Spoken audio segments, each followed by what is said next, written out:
আমি হিন্দু সন্ত্রাসীদেরকে বলবো এটা গুজরাট নয়, এটা বাংলাদেশ।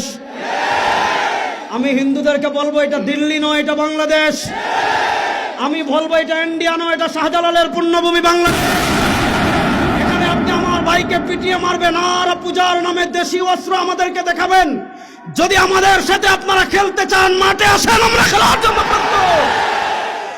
আমরা পরিষ্কার ভাষায় বলতে চাই, মন্দিরে নিরাপদ থাকুক, এটা আমরাও চাই।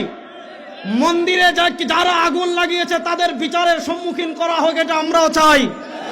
কিন্তু আমার নিরীহ মুসলমানদেরকে যারা ঘন্টার পর ঘন্টা বন্দি রেখে তাদেরকে যারা পিটিয়ে শাহাদাত বরণ করেছে, মনে রাখবেন মুসলমানের রক্ত পান করে পৃথিবীর কেউ নিরাপদ থাকতে পারে নাই, আপনারাও পারবেন না।